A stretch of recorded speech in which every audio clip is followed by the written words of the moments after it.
kebajikan, salam sejahtera buat kita semua, terutama buat Ibu dosen, Ibu dokter, insinyur, Afrita, Amelia, SD, MC, IPM. Perkenalkan, kami dari kelompok 5 Ibu dengan beranggotakan saya sendiri, Alvin Eliezer. Saya Siti Alisa, saya Nagita Wijaya. Saya Harun Sumba. Izinkan pada kali ini kami akan mempresentasikan materi kami yang berjudul Fixed Long Term Evolution atau yang biasa disebut LTE.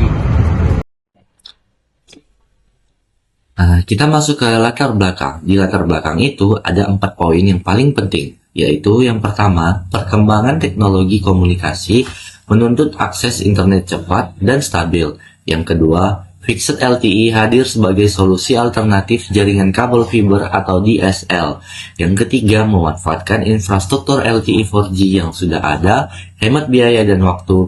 Kemudian cocok untuk daerah sulit dijangkau kabel, serta mendukung aktivitas digital, yaitu smart home, e-learning, dan remote work. Nah, penjelasan lebih lanjut akan saya jelaskan, yaitu latar belakang Fixed LTE merupakan pengembangan dari teknologi LTE yang umumnya digunakan perangkat bergerak atau mobile. Namun dalam konsep ini diimplementasikan sebagai jaringan tetap atau fixed broadband untuk menyediakan layanan internet rumah atau kantor dengan kualitas tinggi. Fixed LTE muncul sebagai solusi terhadap keterbatasan infrastruktur jaringan kabel seperti fiber optik atau DSL, terutama di daerah-daerah yang sulit dijangkau. Dengan memanfaatkan jaringan 4G LTE yang sudah ada, teknologi ini memungkinkan penyedia layanan untuk menghadirkan koneksi internet berkecepatan tinggi tanpa memerlukan pembangunan jaringan kabel yang mahal dan memakan waktu. Nah, kemudian kita masuk ke rumusan masalahnya. Apa aja sih yang ada di rumusan masalah itu? Jadi ada 5 poin penting di rumusan masalah itu.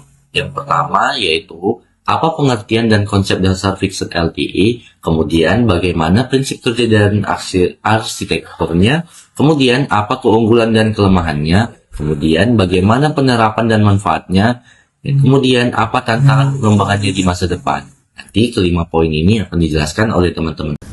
Apa sih tujuan utama dari Fixed LTE sebagai solusi jaringan tetap yang efisien dan modern?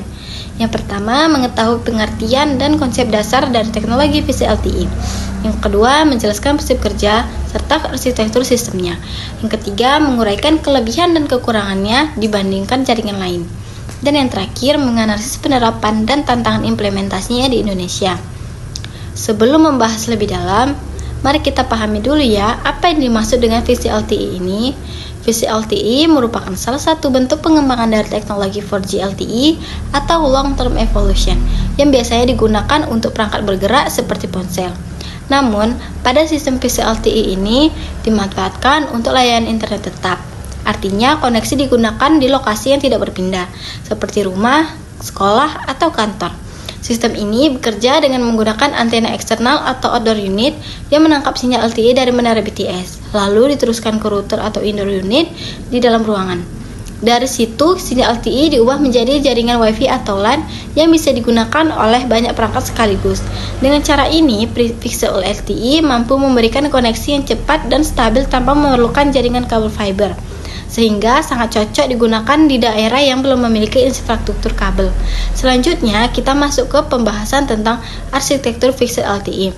Secara garis besar, arsitektur sistem ini terdiri dari 3 bagian yang saling terhubung dan bekerja secara terintegrasi. Yang pertama, User Equipment atau UI, yang dalam konsep Fixed LTE disebut Customer Premise Equipment atau CPE. CPE ini terdiri dari antena luar dan router dalam ruangan. Antena luar berfungsi menangkap sinyal radio dari menara BTS, sementara router di dalam ruangan mengubah menjadi koneksi internet WiFi yang bisa digunakan banyak perangkat. Yang kedua, EUTRAN atau Evolved UMTS Terrestrial Radio Access Network yang berisi Node B. Bagian ini berfungsi mengatur komunikasi radio antara pengguna dan jaringan, mengelola sumber daya sinyal, serta memastikan proses pengiriman dan penerimaan data berjalan lancar.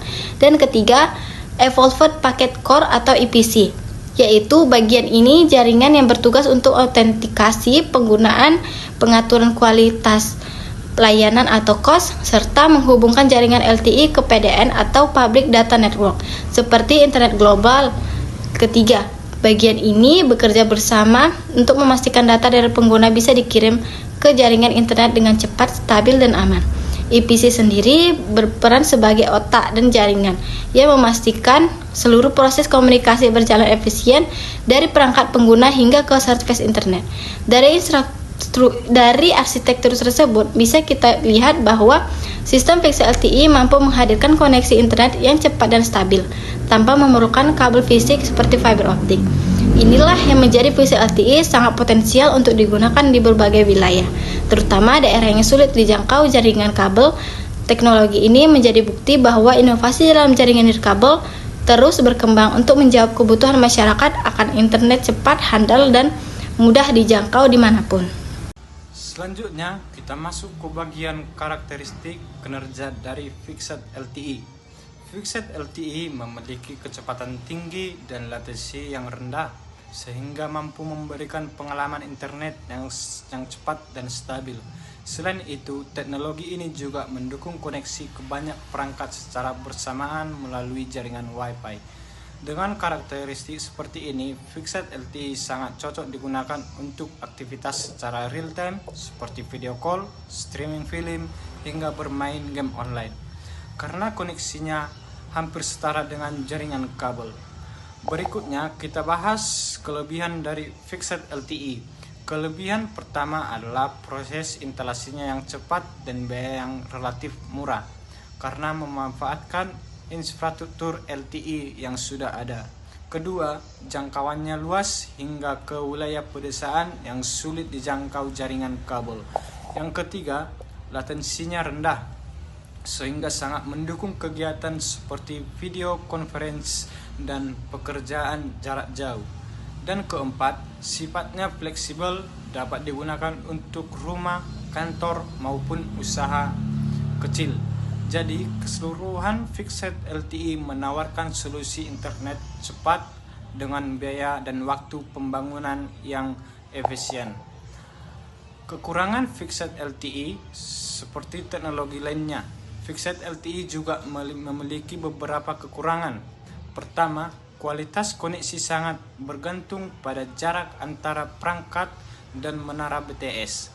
Kedua, kapasitas jaringan yang terbatas dapat menyebabkan kecepatan menurun ketika banyak penggunaan yang aktif secara bersamaan.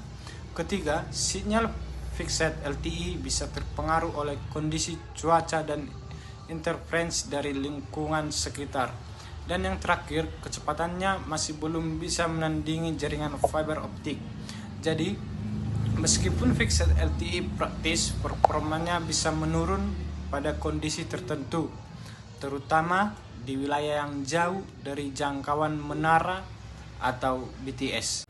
Di sini saya akan menjelaskan tentang penerapan VXC LTE di Indonesia. Yang pertama yaitu Telkomsel Orbit yang menyediakan layanan internet rumah berbasis LTE dengan perangkat modem khusus.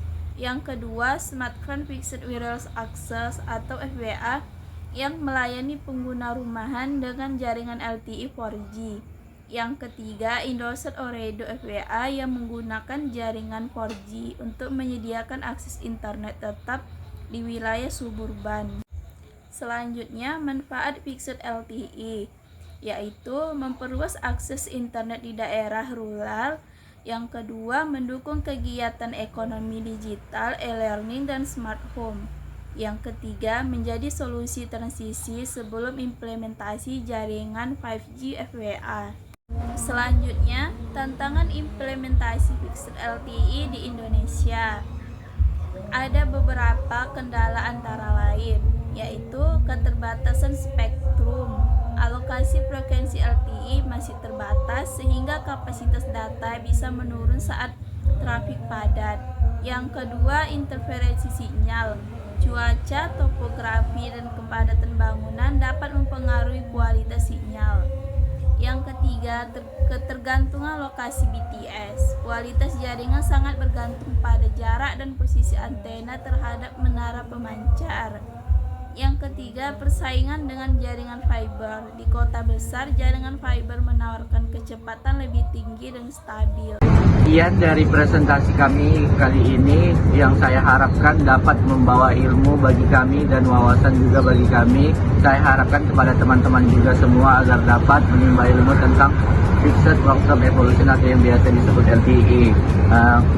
Materi ini kami susun secara bertahap yang dimana kami berharap presentasi ini dapat semaksimal mungkin diterima oleh Ibu. Sekian, terima kasih. Assalamualaikum warahmatullahi wabarakatuh.